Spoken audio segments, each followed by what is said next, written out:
जरा याद कीजिए, जब इंडिया गठबंधन अस्तित्व में भी नहीं था तो नीतीश कुमार ही थे जो घूम घूम कर एंटी बीजेपी मोर्चा बनाने की कोशिशों में लगे थे। अप्रैल के महीने में वह ममता बनर्जी से मिलने कोलकाता पहुंच गए। मीडिया के सामने आए तो संदेश दिया कि हम साथ में लड़ेंगे, ये तय है। ममता ने कहा था कि बीजेपी को जीरो करना है। जैसे ही नीतीश को मौका मिला, पटना से फ्लाइट पकड़कर दिल्ली आए और सीएम अरविंद केजरीवाल से मंत्रणा की। बताते हैं कि तेलंगाना के तत्कालीन सीएम केसीआर से भी उनकी गंभीर चर्चा हुई थी, पर बात नहीं बनी।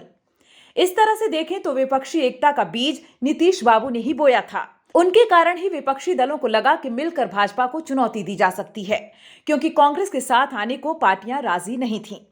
उन्होंने ही कांग्रेस से हाथ मिलाने के लिए ममता को राजी किया। वह खुद को पीएम की रेस में भले न बता रही हो, पर 19 दिसंबर के दिल्ली बैठक से ठीक पहले पटना में लगे पोस्टर उनके मन की बात कह रहे थे। हालांकि ममता ने ऐन वक्त पर खरगे का नाम ले लिया। ठीक बगल में नीतीश कुमार बैठे थे और वह खामोश देखते रहे। जी हां, कल ममता बनर्जी और अरविंद केजरीवाल दोनों ने गठबंधन की तरफ से कांग्रेस अध्यक्ष मल्लिकार्जुन खरगे का नाम प्रधानमंत्री पद के लिए आगे बढ़ा दिया। हालांकि खरगे ने प्रस्ताव को ठुकराते हुए कहा कि पीएम पर फैसला चुनाव में जीत के बाद होगा।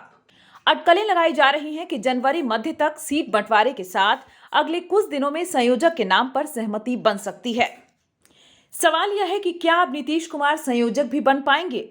पहले शायद नीतीश कुमार सोच रहे होंगे कि पीएम कैंडिडेट भले ही न तय हो, पर वह संयोजक बने तो चुनाव बाद पीएम के लिए उनका नाम अपने आप आगे रहेगा। लेकिन उनके समर्थकों की मंशा कल धरी की धरी रह गई। उन्होंने गठबंधन रूपी माला बनाने में जिन फूलों को जोड़ने की पहल की थी, वही दूसरे के पाले में छिटक गए। अब भाजपा कटाक्ष कर रही है। यह बात खुद नीतीश कुमार को भी अखर सकती है। उन्होंने ही सबसे पहले विपक्षी गठबंधन की बैठक पटना में बुलाई थी। उसी समय से बिहार की राजनीति में यह चर्चा जोर पकड़ने लगी थी कि नीतीश बाबू अब केंद्रीय राजनीति में जाने के मूड में हैं और तेजस्वी को सीएम पद मिल सकता है। गाहे बगाहे, कभी फूलपुर तो कभी नालंदा, और पिछले दिनों बनारस से नीतीश के लोकसभा चुनाव लड़ने की चर्चा शुरू हो जाती। जेडीयू के कार्यकर्ता और नेता भी जोश में दिख रहे थे। नीतीश कुमार की भूमिका विपक्षी एकता में अत्यंत महत्वपूर्ण रही है। उन्होंने विपक्षी दलों को एक मंच पर लाने के लिए कड़ी मेहनत की है।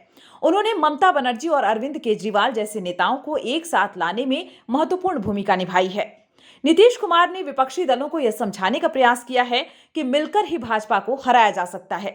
उन्होंने विपक्षी दलों को एकजुट करने के लिए कई बैठकें की हैं और कई दौरे किए हैं।